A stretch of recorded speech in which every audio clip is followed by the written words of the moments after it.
Hello दोस्तों, स्वागत है आप सभी का आप ही के अपने सिंकोरी एजुकेशन प्लेटफॉर्म पर। अभी तक अपन कंप्लीट कर चुके हैं लाइट चैप्टर का रिफ्लेक्शन वाला पार्ट। आज अपन स्टार्ट करने जा रहे हैं रिफ्रैक्शन वाला पार्ट। तो भाई रिफ्रैक्शन होता क्या है कि भाई सिंपल सी अगर डेफिनेशन दें तो अपन ये बोला जा सकता है, अपन ये बोल सकते हैं कि रिफ्रैक्शन ये होता है कि जब भी लाइट एक मीडियम से दूसरे मीडियम में जाती है ना, तो ओरिजिनल पाथ पे नहीं रहती, वो क्या कर लेती है, अपने आप को बेंड कर लेती है। अब बात आती है क्यों कर लेती है, तो वो सारी चीजें आइए अपन डिस्कस करते हैं इस लेक्चर में। तो भाई बेंड करती है ये अपने को, ठीक है भाई कर लेती होगी, लेकिन क्यों, बात तो ये है ना। तो भाई ये देखिए होता क्या है कि यहां पे क्या है, मान लेते हैं अपन एयर है ना, और यहां पे है ग्लास, ठीक है जी। ये है एयर, ये है ग्लास, दो अलग अलग मीडियम हो गए। एयर कैसा मीडियम है, रेयरर मीडियम, और ग्लास कैसा मीडियम है, डेंसर मीडियम। अब ये रेयर और डेंस क्या है, ये भाई ऑप्टिकली रेयर मीडियम है और ये ऑप्टिकली डेंस मीडियम है। अब ऑप्टिकली रेयर क्या होता है, ऑप्टिकली डेंस क्या होता है, अब देखिए इतना डीप में वैसे तो 10th क्लास में नहीं जाना है, बाकी मैं आपको नॉर्मली बेसिक नॉलेज के लिए बता दूं कि इस मीडियम के अंदर जो मीडियम ऑप्टिकली रेयर होता है उसके अंदर लाइट की स्पीड ज्यादा होती है बजाय ऑप्टिकली डेंस मीडियम के अंदर। ओके जी, तो लाइट एयर में तो ज्यादा स्पीड से फ्लो होगी, वहीं पे जो ग्लास है उसके अंदर लाइट की रे स्लो स्पीड में फ्लो होगी। अब लाइट का फंडा क्या है कि भाई स्पीड भले ही मेरी चेंज हो, लेकिन मेरे को टाइम इक्वल लगना चाहिए इक्वल डिस्टेंस के लिए। तो कहने का मतलब क्या है, लाइट क्या चाहती है कि मैं यूनिफॉर्म मोशन करूं, है ना। अब उसके लिए वो क्या करती है कि मान लीजिए यहां से लाइट आ रही थी कुछ इस तरह, ओके, यहां था अपना नॉर्मल, ठीक है।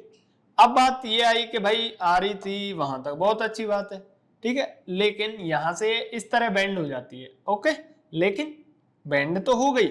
ओरिजिनल पाथ क्या था भाई इसका, तो भाई मेरे ओरिजिनल पाथ इसका था ये, जाना चाहिए था इसको ऐसे, जबकि ये जा रही है ऐसे, और बेंड भी किधर हुई, टुवर्ड्स द नॉर्मल, नॉर्मल की तरफ बेंड हो जाती है। ये फिनोमिना क्या कहलाता है, रिफ्रैक्शन कहलाता है। अब बात आती है कि भाई नॉर्मल की तरफ ही क्यों बेंड होती है ना, दूसरी तरफ भी तो जा सकती है, इधर ही क्यों आई। तो भाई देखिए इसमें यह है कि ये वाला सरफेस और मान लीजिए ये वाला सरफेस, अब मेरे को ए पॉइंट में अगर यहां कहीं ले लूं और बी पॉइंट यहां कहीं ले लूं, तो यहां से यहां तक जाने के लिए डिस्प्लेसमेंट कौन सा हो जाएगा, ये क्या सारी डिस्टेंसेस हो जाएंगी। अब देखिए ये क्या बन गया, एक ट्राइंगल बन गया। अब ट्राइंगल की कौन सी वाली साइड जो होती है सबसे बड़ी होती है, हाइपोटेन्यूज, ये अपन सभी को पता है। तो भाई अगर मैं इसको थोड़ा थोड़ा इधर खिसकाता जाऊं, है ना, इधर इस साइड में अगर मैंने इधर खिसकाया, देन ये किसकी तरफ आ रहा है, परपेंडिकुलर की तरफ। तो परपेंडिकुलर क्या है, डिस्प्लेसमेंट है। बाकी सारी जितनी भी साइड्स हैं यहाँ पे और बना लो आप 4-5, सब क्या कहलाएंगी, डिस्टेंसेस कहलाएंगी। क्यों, क्योंकि परपेंडिकुलर से बड़ी होंगी। अब देखिए प्रॉब्लम क्या हो रही है, लाइट को ट्रेवल करना है रेयर मीडियम से डेंस मीडियम में। अब यहां पे तो है वेलोसिटी ज्यादा, यहां पे है वेलोसिटी कम, है कि नहीं। अब इसको करना क्या पड़ेगा कि भाई देखो स्पीड इक्वल टू क्या होता है, डिस्टेंस अपॉन टाइम, है ना। अब मेरे को टाइम इक्वल रखना है, तो इसके लिए क्या हो जाएगा, डिस्टेंस अपॉन स्पीड। तो या तो मैं स्पीड इंक्रीज कर लूं या फिर मैं डिस्टेंस डिक्रीज कर लूं। तो ये डिस्टेंस डिक्रीज करने के लिए क्या करती है, अपना पाथ चेंज कर लेती है। तो भले ही स्पीड स्लो हो जाए, लेकिन जब रास्ता ही छोटा हो गया तो जाने में ऑब्वियस सी बात है टाइम कम लगेगा, है कि नहीं। तो बस इस वजह से ये क्या करती है, अपने आप को इधर मोड़ लेती है, इस साइड में बेंड कर लेती है, किस साइड में, टुवर्ड्स द नॉर्मल।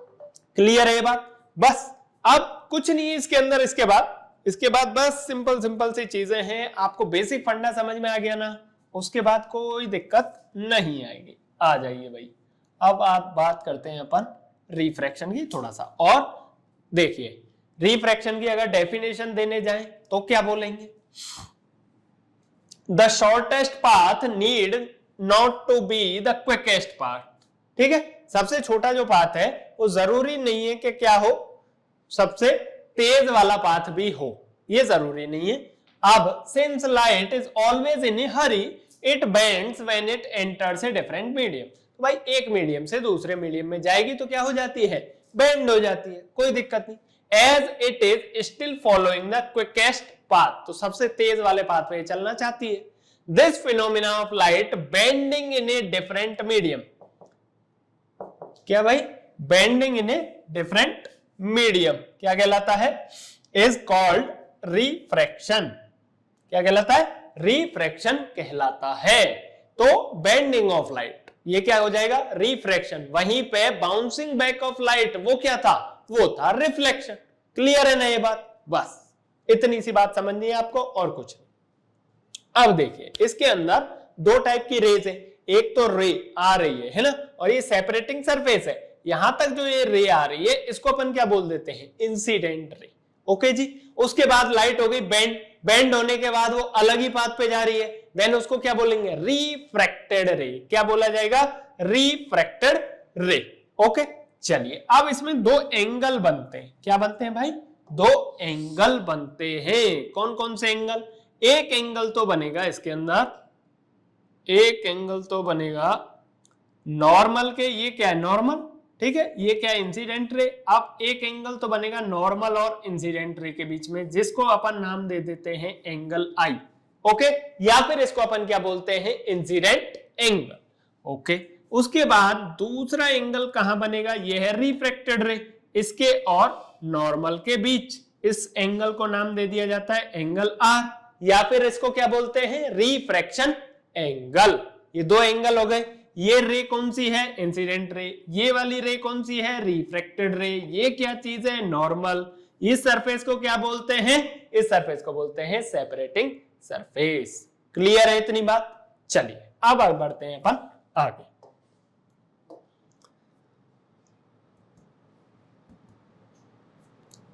हाँ जी, अब ये रिफ्रैक्शन अपन ने समझ लिया। चलिए आप देखिए लॉज, कुछ लॉज अपने को फॉलो करने पड़ेंगे, जैसे कि रिफ्लेक्शन में थे ऐसे ही रिफ्रैक्शन में भी होते हैं। अब पहला लॉ तो वही है कि भाई नॉर्मल, इंसिडेंट रे, रिफ्रैक्टेड रे तीनों किस में होंगे, सिंगल प्लेन में होंगे। पहला लॉ तो ये है। लेकिन दूसरा लॉ क्या कहता है यहाँ पे, the ratio of the sine of the angle of incidence. ठीक है, अब मैं इसको लिख देता हूं। रेशियो है किस किस का है, एंगल ऑफ इंसिडेंस और दूसरा है एंगल ऑफ रिफ्रैक्शन, है ना। ठीक है, अब ये बोल क्या रहा है उसको मैं लिख देता हूं। रेशियो है किसका, अच्छा कलर चेंज करें जिससे आपको अच्छे से दिखाई दे, sine of angle of incidence. ठीक है, और यहां पे लिखेंगे sine of angle of refraction, है ना।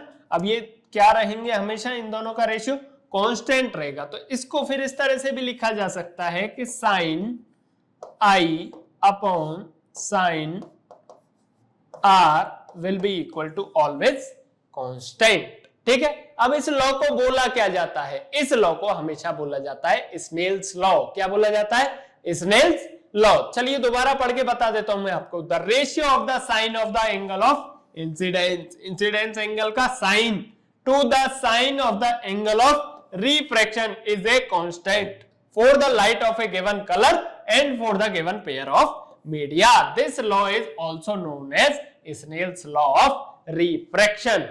क्लियर है, बस ये दो लॉ है जो कि अपने को फॉलो करने होंगे। ठीक है, चलिए बढ़े आगे भाई। चलिए जी आगे बढ़ते हैं।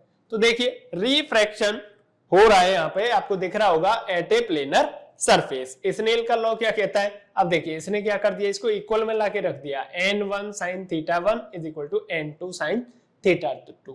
अब यहाँ पे n1 n2 ये क्या है, ये है भाई रिफ्रैक्टिव इंडेक्स। क्या है ये, रिफ्रैक्टिव इंडेक्स। क्या है भाई, रिफ्रैक्टिव इंडेक्स। अब ये नई टर्म आ गई रिफ्रैक्टिव इंडेक्स। ये क्या होता है, तो ये भाई रेशियो होता है जो अपन ने वहां पे कांस्टेंट लिया था ना। देखिए दोबारा देख लीजिए एक बार, अपन ने क्या बोला था, एक सेकेंड, अपन ने क्या बोला था कि हाँ जी sine i upon sine r ये क्या हो जाएगा, कांस्टेंट। तो ये जो कांस्टेंट है ना, इसी को अपन क्या बोल देते हैं, रिफ्रैक्टिव इंडेक्स। और खास बात क्या है कि मान लीजिए आपको इस सेकंड वाले मीडियम की रिफ्रैक्टिव इंडेक्स चाहिए, है ना, तो अपन क्या करना पड़ेगा, speed of light in medium 1 upon speed of light in medium 2 that will be equal to the refractive index of medium 2 with respect to the medium 1. Is it clear? नहीं है clear? अभी हो जाएगा, अभी हो जाएगा, बस सब्र रखिए थोड़ा सा, अभी होता है क्लियर। आइए दोबारा देखते हैं refraction at a planar surface. इसमें अपने को देखने को क्या मिला, साइन आई, आई की जगह पे यहाँ पे क्या लिख दिया है, एंगल ऑफ इंसिडेंस। फिर नीचे क्या लिखा हुआ है, sine r, angle of refraction. ये किसके इक्वल था, कांस्टेंट के इक्वल था, ये अपन को पहले से पता है। लेकिन अभी यहां पर क्या हो रहा है कि sine of angle of incidence upon sine of angle of refraction will be equal to what, refractive index. इसी कांस्टेंट को कन्वर्ट कर दिया किसमें, रिफ्रैक्टिव इंडेक्स में, है ना। अब इसके बारे में थोड़ा सा अपन और समझ लेते हैं। क्या समझना है भाई, समझने के लिए बच्चा क्या है अब, तो ये लीजिए भाई। तो देखिए मेरे को क्या करना है, ये दो मीडियम है, एक सेकेंड फिर से कलर चेंज करना पड़ेगा, हाँ जी, ये दो मीडियम है, ये है मीडियम 1, ये है मीडियम 2, ठीक है। इसके अंदर लाइट की स्पीड है मान लीजिए v1, इसके अंदर है लाइट की स्पीड v2। तो अब मेरे को इस मीडियम 2 का क्या चाहिए, रिफ्रैक्टिव इंडेक्स, है ना। मीडियम 2 का क्या चाहिए, रिफ्रैक्टिव इंडेक्स। तो उसको किस तरह लिख सकते हैं अपन, n से डिनोट करेंगे रिफ्रैक्टिव इंडेक्स को, किसका, अच्छा चलिए थोड़ा सा और बड़ा लिख देता हूं मैं, n से डिनोट किया जाएगा, किसका है, मीडियम 2 का रिफ्रैक्टिव इंडेक्स है, किसके रिलेशन में, मीडियम 1 के रिलेशन में, clear. Equals to what, equals to speed of light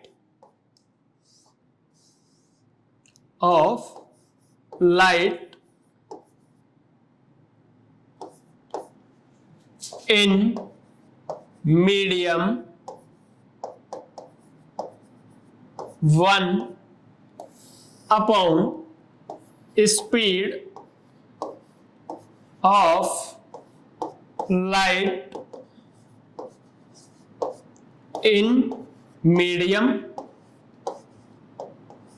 2, ठीक है। ये तो बात हुई किसकी, कि जब भाई अपने को सेकंड मीडियम का रिफ्रैक्टिव इंडेक्स चाहिए तब की, है ना। लेकिन अगर मेरे को फर्स्ट मीडियम का रिफ्रैक्टिव इंडेक्स चाहिए तब क्या करूंगा, तब भैया अपने को क्या करना है, देखिए जिसका भी अपने को कैलकुलेट करना है ना, उसको अपॉन के नीचे रख, ठीक है।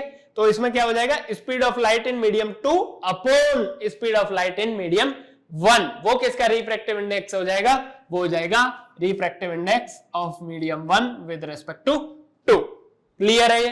अब एक टर्म और होती है जिसका नाम होता है एब्सोल्यूट रिफ्रैक्टिव इंडेक्स। वो क्या चीज होती है, तो देखिए उसके लिए फॉर्मूला क्या आ जाता है, एब्सोल्यूट, क्या, absolute refractive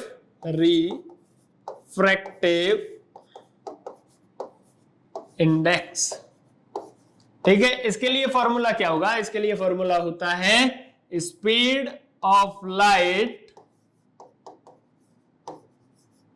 in air upon speed of light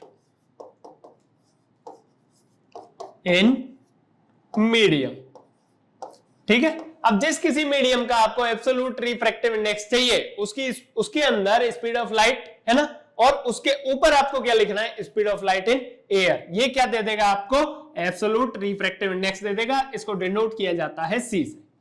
clear है भाई, इतनी बात है क्लियर।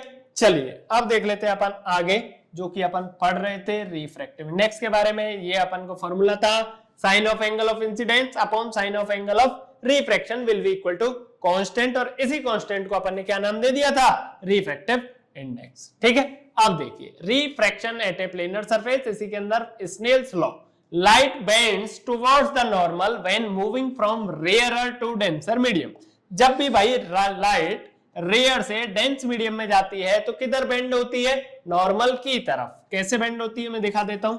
ये है अपना नॉर्मल, ये अपना रेयर मीडियम, ये अपना डेंस मीडियम। लाइट को जाना चाहिए था ऐसे, लेकिन ऐसे ना जाके ये जाती है इस तरह, इस साइड में बेंड हो जाती है। इस वजह से इसको क्या बोला जाता है, रिफ्रैक्शन बोला जाता है। लेकिन ये हो कब रहा है, जबकि रेयर से डेंस में जा रही है। लेकिन अगर ऐसा कुछ हो कि लाइट डेंस मीडियम से और रेयर मीडियम में जाए, तब क्या होगा उसके लिए इधर देखिए एक बार, ये देखिए यहां पे है डेंस मीडियम, यहां पे है रेयर मीडियम, ठीक है। लाइट को जाना चाहिए था ऐसे, ये बना दिया मैंने नॉर्मल, लेकिन ये क्या करती है इधर बेंड ना होके अब ये किधर बेंड होगी, अब ये बेंड होगी इस डायरेक्शन, ठीक है, अवे फ्रॉम द नॉर्मल। कैसे बेंड होगी, away from the normal, normal से दूर हट जाएगी, ठीक है जी। बस इतनी सी बात है। अब दोबारा पढ़ देता हूं मैं इसको। Light bends towards the normal when moving from rarer to denser medium at the surface of the two media. अब दूसरा पॉइंट क्या बोल रहा है कि light bends away from the normal when moving from denser to rarer medium at the surface of contact of the two media. यही तो मैंने बताया अभी आपको डायग्राम बना के, ठीक है ना।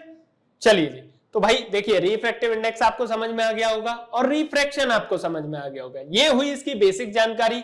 अब रिफ्रैक्शन के लिए यूज क्या किया जाएगा, रिफ्रैक्शन के लिए यूज किया जाएगा एक तो देखिए दो मीडियम का इंटरफेस, या फिर यूज क्या किया जाएगा आपके लेंसेज। क्या lenses, concave lens, convex lens. अब लेंस क्या होता है, कैसे होता है, कैसे रिफ्रैक्शन होता है, वो सारी चीजें अपन पढ़ने वाले हैं नेक्स्ट क्लास में। तब तक के लिए टाटा बाय बाय, मिलेंगे अपन अगली क्लास में।